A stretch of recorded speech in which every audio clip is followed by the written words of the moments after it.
I was on Lexapro for 20 milligrams for 4 years. What happened was I was 16, and I was 16. Yeah, I was 16. I was like really suicidal, and I was like cutting myself. Stuff. It was really like it sucked. And I didn't have anything where I had nothing I like doing. I didn't go out and exercise. I was like fat. Well, I was malnourished, and then I was fat. Like I never had a healthy body, and I never ate well. Like I either didn't have food, or if I had food, I would eat unhealthy. It was just like horrible lifestyle, the worst you can have. And so I was cutting myself, and I was planning on killing myself. So I got put on Lexapro. And they put me on 20 milligrams because they were like, yeah, this dude needs the highest dose that we can give him at this age. So I got 20. And I've had that, and ever since that, I was really antisocial. I was really I didn't know how to talk to people. I didn't know how to talk in public spaces. I didn't know how to talk to strangers, how to do small talk. I was a chud. I was a real chud. I was a high inhib soylent cuckold. So I went to work at 16, and that was where my first job was. It was at a smoothie place. That's where I learned how to talk to people. And then I learned how to talk to people. I started talking to girls. I felt more like a real human being that like belongs in the world. I was still cutting myself and stuff, but I didn't want to. Well, I kind of still wanted to kill myself a little bit, but I felt a lot better. And the thing is, whenever you feel really really bad, you don't know it can get better. You don't know that this isn't normal and that this is a bad time that's going to pass. You really think, oh, this is just like how my brain chemistry, this is just me. Everyone must feel this way, and they just handle it better than me. You know, you don't realize how like moldable, malleable your brain is. You can really change, like you can make big differences if you just change shit. And that's here's what I did. So I was still like cutting myself and stuff. I was kind of like, oh, like if I have like a minor inconvenience, I'll probably kill myself right now. I don't have to. Stuff's going all right, you know. And then stuff didn't go all right. I quit my job, and I went to school. I went to school, and I would be like really retarded in class. I would like drop a textbook, have everyone look at me, then I would fart, like shit like that. Because I wanted attention. I wanted attention really bad because I never got any attention in my life. This is all important to the Lexapro thing, because I was just miserable. I would go. It was like the definition of like the class clown going home and hanging himself. Uh, it's like that video of SpongeBob and Mr. Krabs leaving the Krabby Patty, like or the Krusty Krab, laughing, and then they come back and it's just Mr. Krabs and he's crying. That was me, and I think that I think that I kind of got worse and worse and worse, and this is on the meds. This whole thing is on the meds now. Now, since I was like, okay. So, and then eventually I really, really thought about killing myself. I really was like, I'm going to do it. I'm going to do it. And then, I don't know why, but when I was really fat and I wasn't shaving and like, I was funny. I learned how to, like talk to people in class. I learned how to like, I can make a whole thing about that. All the little tricks I learned to talk to people that you don't know and like be likable. So I was doing that at school. I would come home and smoke weed and like jerk off and then think about killing myself and really like cut myself with a razor like every day. It was really bad. So then what I did was I happened to sit next to a really hot girl, and we started dating. And I don't know why the fuck she would do that, because I was really fat and I didn't shave and I dressed like shit, and my hair was like disgusting. Like I looked like a lol cow. I looked like Nova's online. It was bad. I don't know why the fuck she went out with me. I really don't know. We're still together to this day. That was about 2 years ago. It's pretty good. And that was at the start of 2024. And we started going out, and that kind of I opened up to her, and I was like, "Hey, like I'm not like funny like all the like I really don't tell people, but I'm like fucking miserable, and I really want to just like I think about killing myself a lot." And she did a bit of a tough what do you call it, tough love. It was like I just kind of what going on, like I've been through this and this happened to me, and I'm so sad. Like I just kept going on and going on, and she's just like womp womp, dude. I was like, what?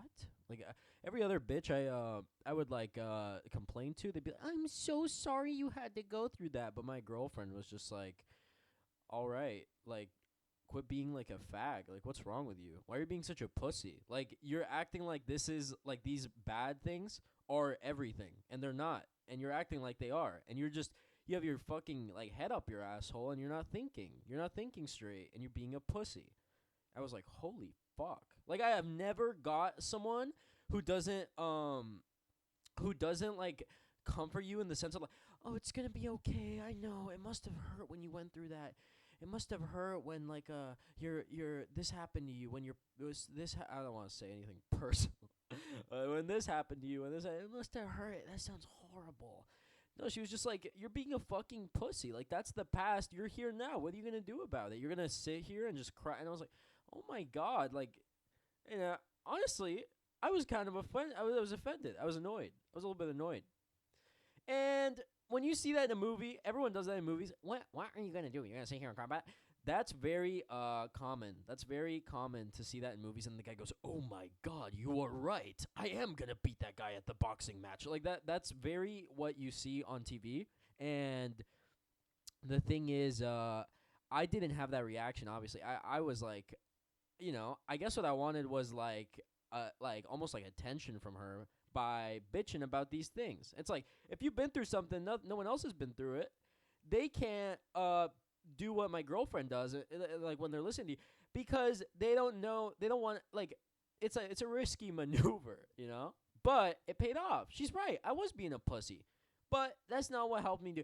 I like looking back at that now, but at the time, it wasn't a movie. I did not feel very inspired by that until a while later. But I started going to the gym, and, I've gotten, like, my schooling back on track. I'm going to be a law student.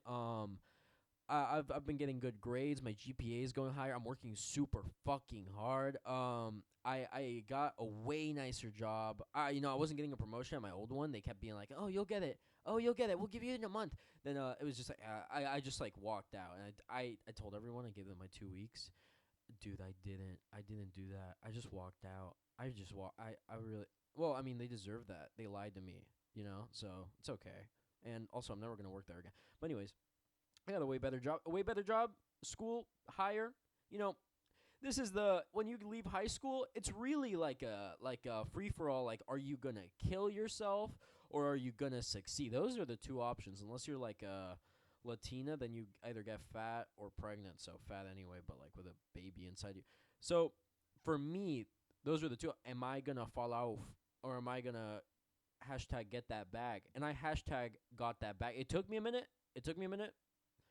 And, I got that bag, and I really have been thinking retrospectively, and I think about all the friends that I used to have where I would bitch about, like, oh, I want to kill myself. I'm so depressed. This is rotting in bed core. And they didn't like me. And for the longest time, like, they're such fucking assholes. Like, they're not supporting me. Why would you support someone who sits around just crying all the time? Like, it's one thing to help someone when they're down. If they're down all the time, you can't help them. They're not helping themselves. They're not doing anything. What are you going to do? You're not going to do anything. You can't help them if they don't want to be helped. So I really, for the longest time, I held a grudge. These motherfuckers, they didn't fucking help me. They really, I was wrong. Why would you be friends with someone? Like, we were like 16. I was like, we're playing like fucking Super Smash Bros. Or like Fighter Z. We're like talking about Goku, and then I'm gonna kill myself tonight. I was a fucking buzzkill loser, dude. And that's very it hurts. It hurts, and I was hurting. But you know what? It's an important life lesson. You cannot stay down.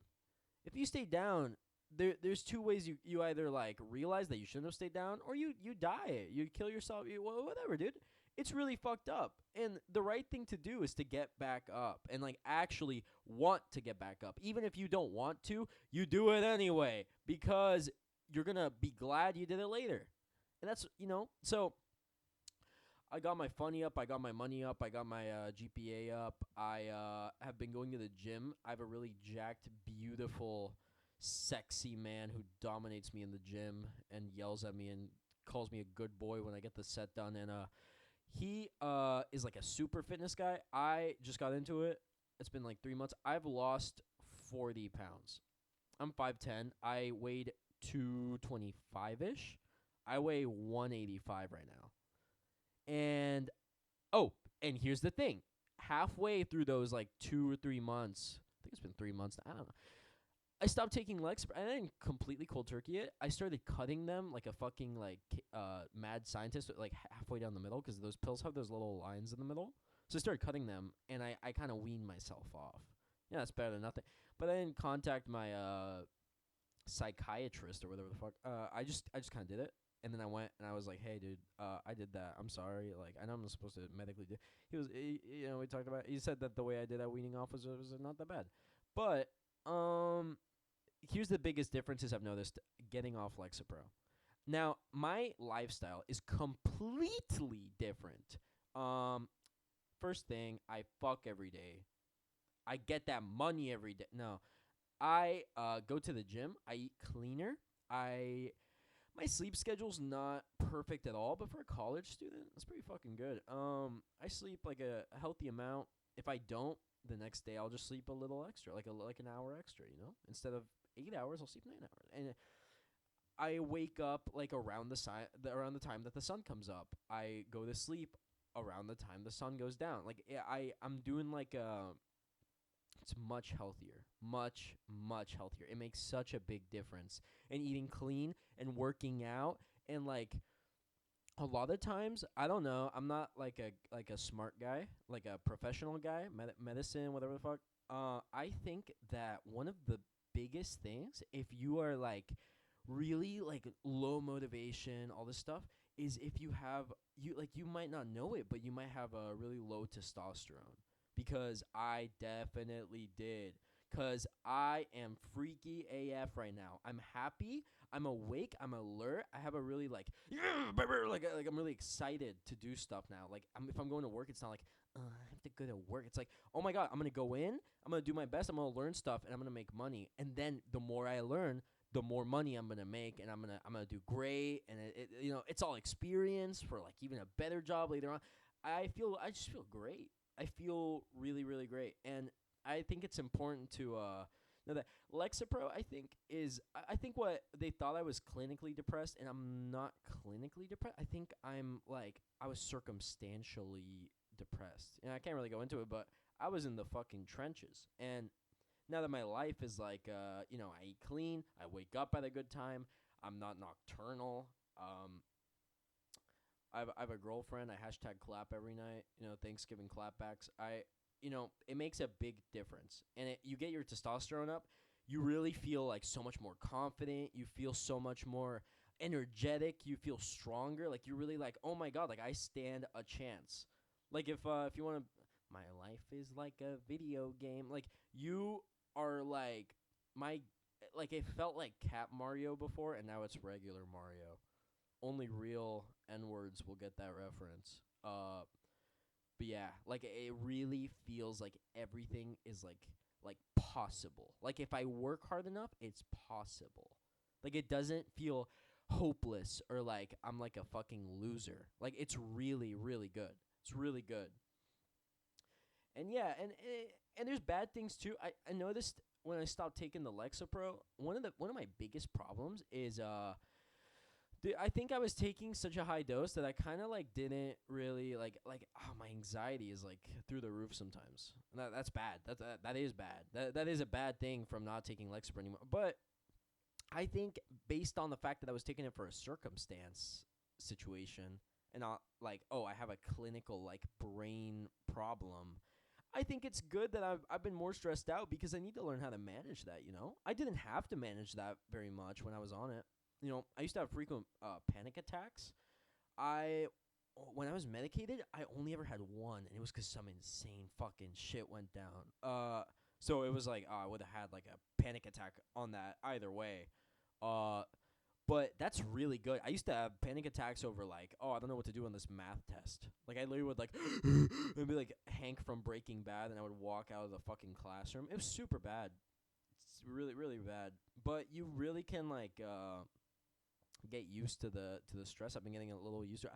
I was really I'm always a short-tempered person, but I was very short-tempered right when I stopped taking Lexapro. And now it's a little bit better. It's going to get better with time.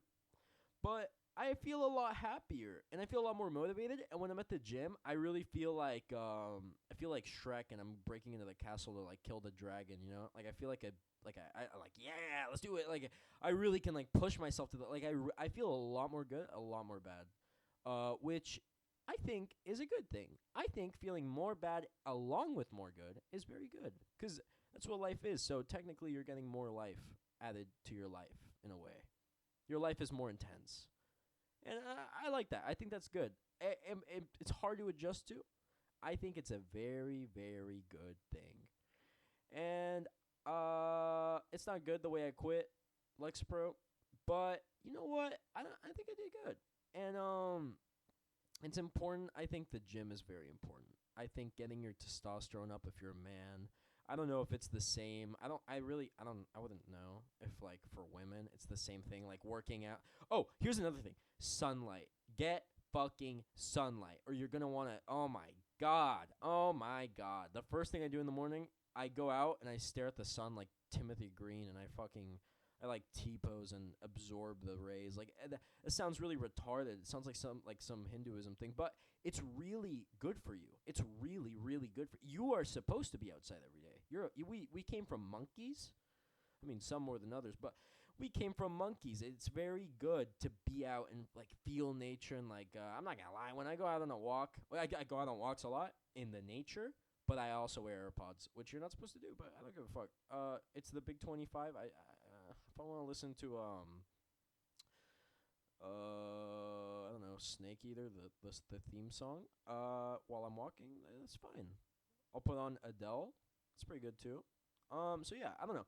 I think it's all in moderation. I think eating clean, like get your testosterone up, do healthy things that like it seems so obvious, like oh yeah, of course you want me to go out in the wilderness and like be more healthy, but like really, really, really, it makes a big ass, huge fucking difference, huge, like changed my life, huge, and yeah, 40 pounds down, I feel pretty fucking good.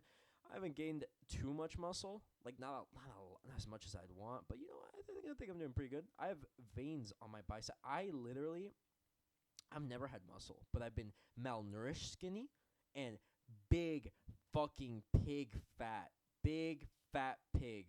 Either way, my skin looked like a Kirby. Like I looked like Kirby. I looked like a Gumby. Like I was made of rubber. Like you cannot see veins. Now I can see veins on my bicep. You know, my bicep kind of looks like my cock. It's cool. It's pretty cool. I'm sure my girlfriend likes it too. But yeah, it's very good. All the stuff, very good. I think it's interesting seeing different people like say Lexapro saved my life. Like I think Lexapro did save my life. I also am glad I stopped taking it. I think it's one of those things you should take and then stop taking. I don't think Lexapro is something you should stay on for your whole life. I really don't think that. I don't think that's good. You don't want to chemically rely on something, you know. I guess, like, let's say, like, your mother just died in front of you. Yeah, you might need Lexapro for, like, maybe a year. Bro, I don't want to put a fucking timeline on that. But, you know, you might need it for a while, but you get your life back on track, and there's hope, and there's reason to live. And you don't need chemical drug additives in your brain to do that. Instead, do something cool, like Retatrutide. It's pretty cool. It's pretty nice. Yeah, baby. But yeah, yeah, that's it. I think, you know, that's what I think about Lexapro. That's my experience. All right.